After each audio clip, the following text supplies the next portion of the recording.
12 থেকে 17 বছরের 30 লাখ শিক্ষার্থীকে টিকা দেওয়ার সিদ্ধান্ত নিয়েছে সরকার।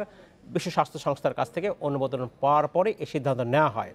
শিক্ষার্থীদের জন্য রাখা হয়েছে ফাইজারের 60 লাখ ডোজ টিকা। নিবন্ধনের অ্যাপ তৈরির কাজ শুরু হওয়ার পরেই হবে এই কর্মসূচি।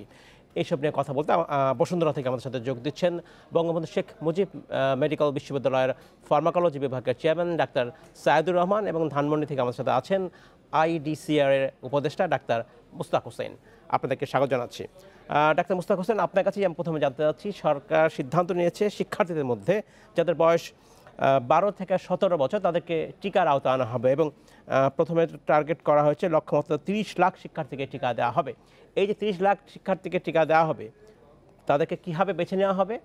আর এটা কি আমরা যদি বলি সরকারের অগ্রাধিকারের লিস্টে তালিকা এটা ছিল কিনা, যাদের বয়স 12 থেকে 17 তাদেরকে এখনই টিকার আওতা আনতে হবে?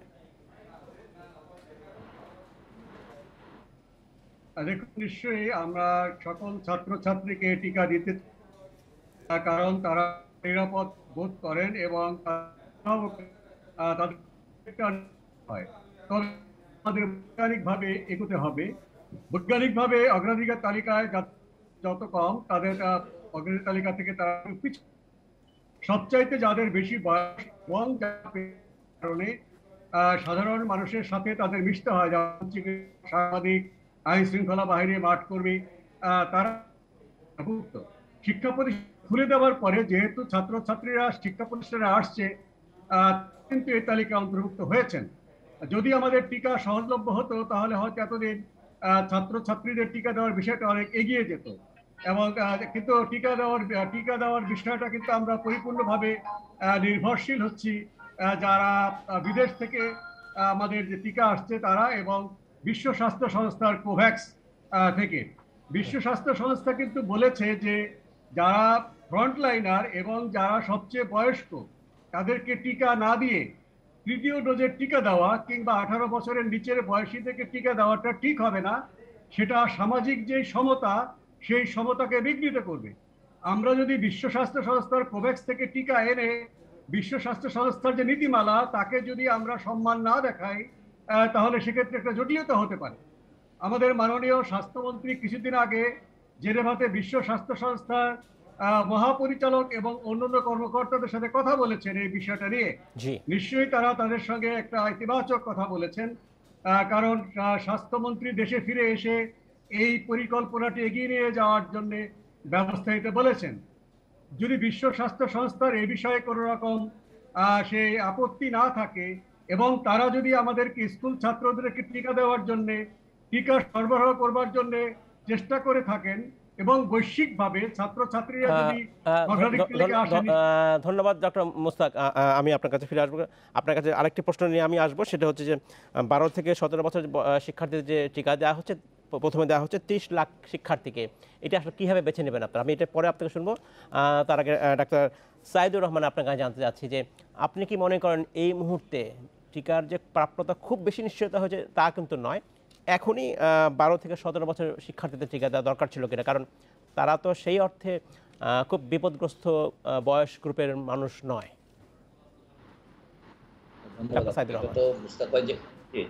মুস্তাক ভাই যে কথাগুলো বলেছেন এগুলো তো যথার্থ একেবারে, যে বিশ্ব স্বাস্থ্য সংস্থা বা বিভিন্ন পৃথিবীব্যাপী আসলে এই সমতার বিষয়টি, অধিক ঝুঁকি যাদের তাদেরকে টিকা দেওয়া হবে, এই বিষয়টিকে বিশ্বব্যাপী সব সংস্থাগুলোই এটাকে অ্যাডভোকেট করেছে। অধিকাংশ সরকারও আসলে এই নীতিমালাটা মেনে টিকাদান করছে। যাদের ক্ষেত্রে যেটা বলা হচ্ছে যে আপনার প্রাপ্যতা, আপনি যে সঠিকভাবে উত্থাপন করেছেন, আজকে আমরা জেনেছি যে আগামী 4 মাস সময়কালে প্রায় 15.5 কোটি ডোজ ভ্যাকসিন আমাদের দেশে আসার সম্ভাবনা তৈরি হয়েছে। এই প্রতিশ্রুতির প্রেক্ষিতে আসলে আমার ধারণা যে ওনারা আসলে এই যে 18 বছরের নিচে 12 থেকে 17 বছর তাদেরকে ভ্যাকসিন দেওয়ার যে পরিকল্পনাটি মূলত আসলে প্রতিশ্রুতির উপর ভিত্তি করে। তো সেই ক্ষেত্রে যেটা মুস্তাক ভাই উত্থাপন করেছেন, যেটি সম্পূর্ণ কোভিড ভিত্তিক একটি মানে বিশ্ব স্বাস্থ্য সংস্থার সহায়তা ভিত্তিতে প্রাপ্ত ভ্যাকসিনের উপর যদি হয়, সেই ক্ষেত্রে তাদের যে প্রায়োরিটি তার মধ্যে থাকা প্রয়োজন পড়বে। বাংলাদেশে আসলে যে ব্যাপারটি আপনি বলছেন যে আসলে এটি বাংলাদেশ বলে নয়, আসলে বিশ্বব্যাপী শুধুমাত্র বলা হচ্ছে এখন পর্যন্ত ঝুঁকির মধ্যে আছে 12 থেকে 15 বছর বয়সী, যাদের মধ্যে অন্যান্য কোমরবিডিটি আছে, তাদেরকে আসলে এখন পর্যন্ত প্রায়োরিটিতে আনার ব্যাপারে বিশ্ব স্বাস্থ্য সংস্থার সুপারিশ আছে, যুক্তরাজ্যেরও সুপারিশ আছে। আর এমনিতে যুক্তরাষ্ট্র তো আপনারা জানেন যে ওনারা 18 বছরের নিচে সবার আগে গিয়েছেন। এর পাশাপাশি বেশ কিছু দেশ নিজস্ব ভ্যাকসিন দিয়ে, যেমন কিউবা, চায়না, এরা নিজস্ব ভ্যাকসিন দিয়ে কিন্তু অন্য 2 বছর বা 4 বছরের পর্যন্ত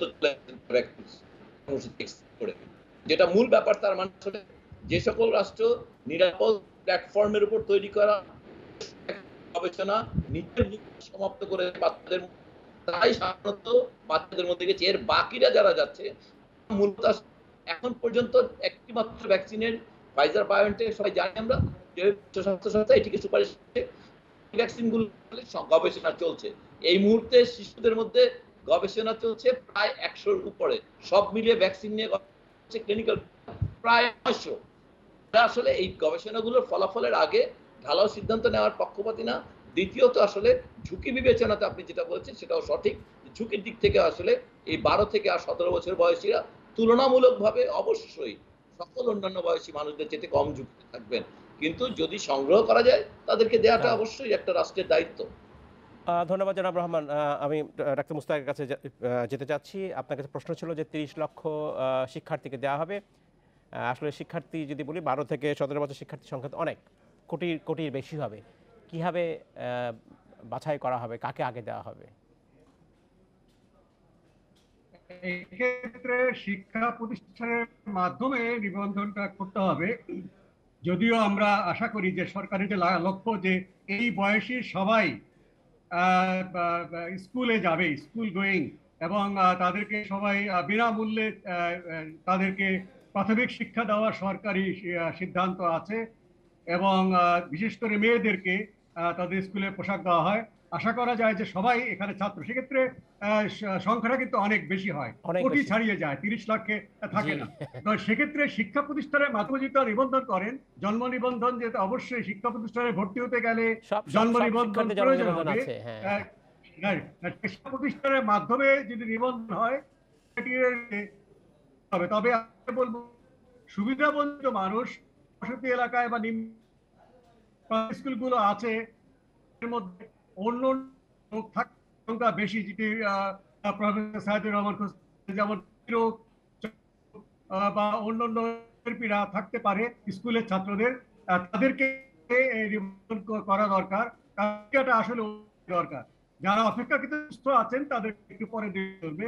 এই বিষয়ে এখনো নীতিমালা হয়নি, তো আমরা আপনাদের মাধ্যমে প্রস্তাব করতে পারি যারা নিম্ন আয়ের মানুষ তাদের স্কুলগুলো যেখানে আছে তাদেরকে আগে নিবন্ধন করা হোক এবং তাদেরকে আগে টিকা দেওয়ার ব্যবস্থা করা হোক। অনেক ধন্যবাদ doctor Mostak Hossain. Doctor Saidur Rahman, doctor Saidur Rahman, আপনার কাছে বিষয়টা আমি জানতে চাচ্ছি। সরকার সিদ্ধান্ত নিয়েছে ফাইজারের টিকা দেওয়া হবে, অন্য টিকা নয় কেন? আমরা একটু আগে বলছিলাম আমাদের দেশের সিদ্ধান্ত গ্রহণ প্রক্রিয়া তো মূলত পশ্চিমাদের সিদ্ধান্তের উপর নির্ভরশীল, এবং তারা যে টিকাগুলোকে যে ক্ষেত্রে অনুমোদন করছে, আপনারা খেয়াল করছেন যেটা আমি একটু আগে বলেছিলাম, শুধুমাত্র ফাইজার বায়োএনটেক 18 নিচে দেওয়ার জন্য এই পর্যন্ত দিয়েছে এবং ওনারা অপেক্ষা করছেন। যুক্তরাষ্ট্রের মানে FDA যার কথা বলে তারাও আসলে বলছেন যে যদি কেউ মানে আবেদন করে গবেষণা ফলাফল সহ আমরা তাদেরকে অনুমতি দেবো। কিন্তু আমি যে কথাটি বলছিলাম যে বেশ কিছু দেশ কিন্তু ইতিমধ্যে 2 বছর বা 6 বছর বয়স পর্যন্ত তাদের ভ্যাকসিন গুলো দিয়েছে। পৃথিবীতে 5টি ভ্যাকসিন অনুমোদিত আছে, ন্যূনতম একটি দেশে। তার মধ্যে মাত্র 6খানা আসলে বিশ্ব স্বাস্থ্য সংস্থার অনুমোদিত, বাকি ভ্যাকসিন গুলো কিন্তু না। এবং তার মধ্যে রাশিয়া, চীনের প্রচুর ভ্যাকসিন আছে, এমনকি কিউবার ভ্যাকসিন আছে, ইরানের ভ্যাকসিন, কাজাকিস্তান, তাইওয়ানের নিজস্ব ভ্যাকসিন আছে। তো আসলে আমাদেরকে এই ব্যাপারটা খেয়াল রাখতে হবে যে সিদ্ধান্ত গ্রহণ প্রক্রিয়া এবং সকল বিষয়াদি যেভাবে আমরা নির্ধারণ করছি, আমাদের বলবো যে আমাদের অর্থবহ করার ক্ষেত্রে আসলে বাধা এই ফাইজার বায়োটেকের প্রতি যে নির্ভরশীলতা, এটি মূলত অর্থনৈতিক বিষয়, এবং এটিতে আমরা আসলে এক ধরনের পৃথিবীর সব দেশগুলোকেই আসলে এক ধরনের ভিক্টিমাইজ করা হচ্ছে আমরা মনে করি। কারণ ফাইজার বায়োটেকের যে টেকনোলজি তার চেয়ে অনেক নিরাপদ প্রযুক্তি, শিশুদের জন্য অনেকগুলো দীর্ঘদিন যাবৎ ব্যবহৃত প্রযুক্তি তৈরি ভ্যাকসিন, যেমন আমি এইমাত্র যেটা বললাম কিউবার, সোবেরানা 2, সোবেরানা প্লাস, তারা সরাসরি ক্লেম করেছে যে আমরা এগুলো গত প্রায় 30 বছর বাচ্চাদেরকে এই টেকনোলজির ভ্যাকসিন দিচ্ছি। অতএব একই প্রযুক্তির ভ্যাকসিন, সেই ক্ষেত্রে ফাইজার বায়োটেক একটি নতুন প্রযুক্তির ভ্যাকসিন, শুধুমাত্র তার প্রভাবের কারণে, এবং তারা গবেষণাটি দ্রুত সমাপ্ত করেছে। আপনারা খেয়াল করবেন এবারে এই 22টি ভ্যাকসিনের মধ্যে প্রায় 17টি ভ্যাকসিনই কিন্তু বিভিন্ন ইনস্টিটিউট, সরকার এবং একাডেমিয়ার জয়েন্ট ভেঞ্চার, সাথে প্রোডাকশনে যে তারা শুধুমাত্র বিভিন্ন ধরনের ইন্ডাস্ট্রিকে ইনভলভ করেছে। আর এই 5-6টি ভ্যাকসিন আছে যেগুলোকে আমরা দেখতে পাই, তার মধ্যে আবার অ্যাস্ট্রাজেনেকা কিন্তু অক্সফোর্ডের, আমরা সবাই নিশ্চয়ই জানি। তো এই ব্যাপারগুলো আসলে খেয়াল করা দরকার যে বাংলাদেশকে আসলে এইরকম একটি সিদ্ধান্তের ক্ষেত্রে এবং আমদানির ক্ষেত্রে আমাদের সকল বিষয়াদি যদি এইভাবে নির্ভরশীল হয়ে থাকে, তাহলে কিন্তু 17 কোটি মানুষের স্বাস্থ্যের ভবিষ্যৎ হুমকি। এবং এটি তো আমরা সবাই জানি এটি ফার্স্ট জেনারেশন ভ্যাকসিন। এরপরেই আমাদের আবার লাগবে দ্বিতীয়বারের মতন, এবং তখন এরপর আসবে দ্বিতীয় জেনারেশন ভ্যাকসিন। তো আমরা আশা করব সরকার, আমরা জানি গতকালকে পরশুদিন মডার্না বলেছে $50 কোটি দিয়ে আফ্রিকাতে প্রতি বছর 50 ভ্যাকসিন তৈরি করার তারা তৈরি করতে চাচ্ছে। ইনভেস্টমেন্ট $1, ম্যানুফ্যাকচারিং থেকে $4। বাংলাদেশেরও ইমিডিয়েটলি আসলে প্রতিষ্ঠান যেমন IPH, BSMME, আর্মি বিভিন্ন প্রতিষ্ঠান করে গবেষণা এবং উৎপাদনের জন্য ইডিসি সামর্থ্যগুলো একত্রিত করে কনসোর্টিয়াম বাংলাদেশে খুবই দ্রুত করা দরকার। অতএব ডোজ সংগ্রহে আত্মতৃপ্তি না থেকে বাংলাদেশকে ভবিষ্যৎ সিদ্ধান্তগুলো যেন কার্যকরভাবে নেয়, সেটা হবে আসলে সঠিক এবং স্বাধীন। ধন্যবাদ আপনাকে। ধন্যবাদ ডাক্তার মোস্তাক হোসেন। আপনার কাছে জানতে চাচ্ছি, ডাক্তার সাইদুর রহমান বলছিলেন যে পশ্চিমাদেরকে আসলে অনুসরণ করেই শুধুমাত্র ফাইজারের টিকা দেওয়ার কথা বলা হচ্ছে, এবং এটাও বলা হয় যে এই যে নতুন প্রযুক্তি মেসেঞ্জার RNA দিয়ে ব্যবহার করা হয়েছে এবং এটা তুলনামূলক নতুন, সেক্ষেত্রে কি আরও গবেষণার প্রয়োজন ছিল কিনা আসলে এই টিকা শিশুদের ক্ষেত্রে প্রয়োগের জন্য? দেখুন, শিশুদের ক্ষেত্রে টিকা জন্য করেছে, গবেষণা এখনো শেষ হয়নি। যে সমস্ত টিকা প্রস্তুত করা হয়েছে সবাই করবে, যেহেতু আছে এই বিষয়ে বাণিজ্যিকভাবে সফল, যে উন্নত বিশ্বের ক্ষেত্রে তারা টিকা দিচ্ছে। এখন বাংলাদেশ আমরা যাই করি না কেন, বিশ্ব স্বাস্থ্য সংস্থার যে নির্দেশিকা, তাদের পরামর্শের বাইরে কিন্তু যাওয়ার খুব একটা আমাদের সুযোগ নেই, কারণ আমরা টিকার জন্য অধিকাংশই বিশ্ব স্বাস্থ্য সংস্থার সহযোগিতার উপর নির্ভরশীল। দ্বিপাক্ষিকভাবে আমাদের চুক্তি আছে ভারত এবং চীনের সাথে, কিন্তু সেখানে কিন্তু যে কোনো সময় সেই সরবরাহটা বিঘ্নিত হতে পারে, যেভাবে আমরা সিরামের সাথে দেখেছি বিঘ্নিত হয়ে গেছে, এবং চীনের সাথে এখন আছে। কাজেই সেটি আমাদের থাকবে, কিন্তু আমরা মোটামুটি ভাবে আশা করি যে অবশ্যই সমস্ত টিকাই শিশুদের জন্য উপযোগী কিনা তারা গবেষণা চালাচ্ছে, এবং আমরা এ বিষয়ে হয়তো আর একটু সময় নিলে ক্ষতি হবে না, এবং তাই হবে হয়তো, কারণ বিশ্ব স্বাস্থ্য সংস্থা পরিষ্কারভাবে শুধু আমাদের অনুমতি দেবে না যে জন্য, তারা তো হতে পারে এমন কোনো ক্ষেত্রে টিকা যদি অনুমোদন করে বিশ্বের উন্নত দেশের তারা সেই বিষয়ে তারা অনুমোদন দেবে এবং তাদের টিকার উপর করেই কিন্তু আমরা ছাত্রদের টিকা দেব। কাজে আমাদের হয়তো অপেক্ষার পালা আর একটু বেশি হবে। মধ্যে আমরা এই বাচ্চাদের যারা প্রবীণ সদস্য, বয়স্ক সদস্য আছেন, তাদের